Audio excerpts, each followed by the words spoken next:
열린교회 성도 여러분 안녕하세요. 1월 29일 매일 성경 묵상 함께 하겠습니다. 오늘 묵상할 말씀은 신명기서 14장 22절에서 29절의 말씀입니다. 함께 읽겠습니다.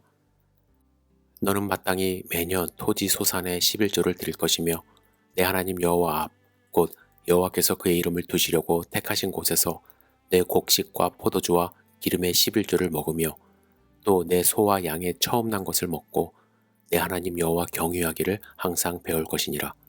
그러나 내 하나님 여호와께서 자기의 이름을 두시려고 택하신 곳이 내게서 너무 멀고 행로가 어려워서 내 하나님 여호와께서 그 풍부히 주신 것을 가지고 갈 수 없거든.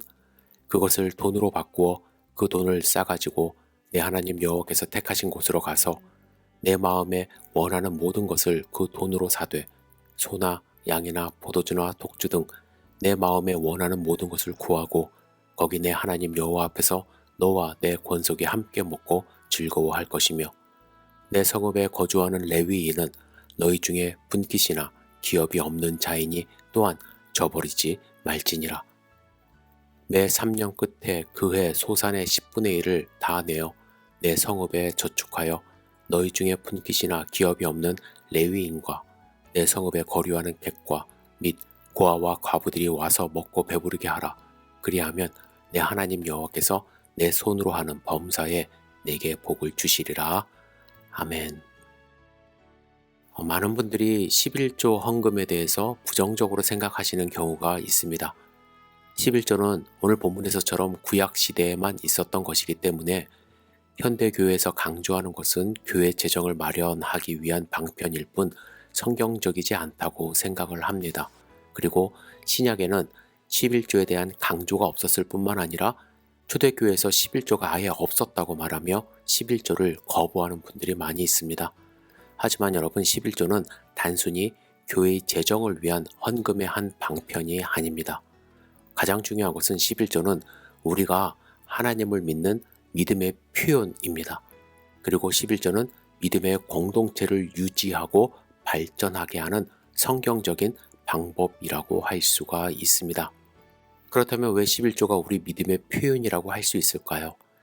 그래서 저는 믿음이 무엇인지를 먼저 생각해 봐야 한다고 생각을 합니다.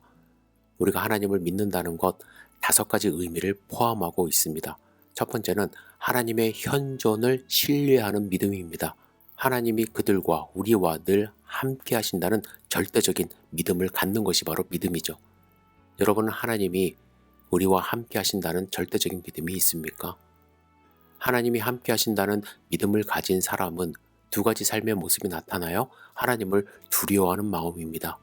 여러분, 하나님이 두렵지 않으세요? 하나님을 두려워한다는 것은 무서워서 벌벌 떠는 것과는 좀 다릅니다. 이건 경외하는 마음이 있다는 거예요. 그래서 하나님을 예배하고 찬양하고 경배할 수밖에 없습니다. 그리고 하나님의 현존을 믿는 우리는 그 사실을 통해서 위로를 얻는 것입니다. 이 세상 가운데 나 혼자 사는 것이 아니라 나를 사랑하시는 하나님이 늘 나와 함께 계시고 동행하신다는 사실을 믿는 것이기 때문에 이 세상이 주는 어떤 편리함보다 더 풍성한 완전한 위로를 얻을 수 있는 확신이 바로 믿음입니다. 또한 하나님을 믿는다라는 것은 하나님의 목적을 신뢰하는 것입니다. 빌립보서 2장 13절에 보시면 너희 안에서 행하시는 이는 하나님이시니 자기의 기쁘신 뜻을 위하여 너희로 소원을 두고 행하게 하시나니라는 말씀이 있습니다. 하나님이 우리를 이 땅에 보내신 분명한 뜻과 목적이 있음을 믿는 것입니다. 하나님을 믿는다는 것은요. 이 목적에 대한 분명한 믿음이 없으면 우리의 삶은 흔들릴 수밖에 없죠.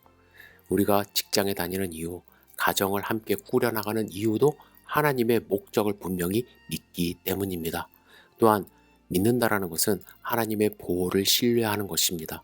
여호와는 나의 목자시니로 시작되는 다윗의 고백처럼 우리 곁에는 늘 하나님이 함께 계셔서 지키시고 보호하신다는 사실을 믿는 것이죠. 우리가 세상 속에서 그리스도인으로서 받는 어떠한 핍박이 있다 할지라도 그 핍박을 두려워하지 않는 것은 하나님이 여러분과 저를 보호하신다는 사실을 믿기 때문입니다. 그리고 4번째로 하나님의 우선순위를 신뢰하는 것이 믿음입니다. 하나님의 결정에 전적으로 순복하는 것이죠. 예수님은 너희는 먼저 그의 나라와 그의 의를 구하라고 하셨습니다. 우리의 모든 것의 우선순위는 하나님이 되어야 한다는 것이죠. 하나님이 내가 결정하는 모든 결정에 최우선적으로 와야 하는 것입니다. 그것이 올바른 순서라고 믿는 것이 바로 올바른 믿음의 형태입니다. 그래, 하나님이 나를 보호하셔, 하나님이 함께 하셔, 전지전능하셔 라고 말은 하지만, 믿는다고 하지만 우리의 삶의 모습 속에 하나님이 우선순위가 되지 않는다면 올바른 믿음이 될 수 없다라는 것입니다. 다섯 번째로, 하나님의 공급을 신뢰하는 것입니다. 세상이 나를 공급하고 채워주는 것이 아니라 하나님이 나의 삶을 아시기 때문에, 나의 부족함을 아시기 때문에 모든 것을 공급해 주신다는 믿음이 우리에게 있어야 하는 것입니다. 그렇지 않으면 우리는 자꾸 세상적인 방법으로 우리의 필요를 공급받으려 합니다. 여러분, 하나님을 믿는다는 것은 어떤 것입니까? 믿는 것은 명사나 형용사가 아니라 동사입니다. 행동으로 나타나야 하는 것입니다. 믿음은 바라는 것의 실상이요 보지 못하는 것의 증거라고 하시지 않았습니까?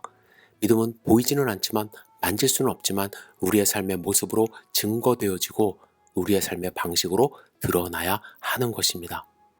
저는 11조는 하나님이 현존하시고 하나님의 목적을 신뢰하고 하나님의 보호하심과 우선순위, 그리고 공급하심을 신뢰하는 믿음의 가장 기본적인 행위라고 확신합니다. 따라서 11조는 강압적으로 해서는 절대로 안 됩니다. 믿음에 따라서 기쁨으로 드려야 되는 것이 11조입니다. 또한 11조는 재정뿐만 아니라 나의 삶 전부가 하나님의 것이라는 확신으로, 돈뿐만 아니라 시간, 생각, 나의 모든 것을 하나님께 드리는 삶의 모습으로 나타나야 하는 것이 11조 믿음이라고 저는 확신합니다. 여러분, 11조 하십니까? 10의 1을 하나님께 드린다는 것, 큰 믿음이 있어야 하는 것입니다. 하나님이 나의 전부라는 사실을 믿는 확신이 있으시다면 하나님께 나의 삶의 일부분을 드리시는 믿음의 삶 사시기를 주님의 이름으로 축복합니다. 기도하겠습니다. 전능하신 주님, 오늘 본문의 말씀을 읽으면서 11조의 가장 기본적인 근본 원리를 우리가 깨우칠 수 있도록 인도하여 주시옵소서.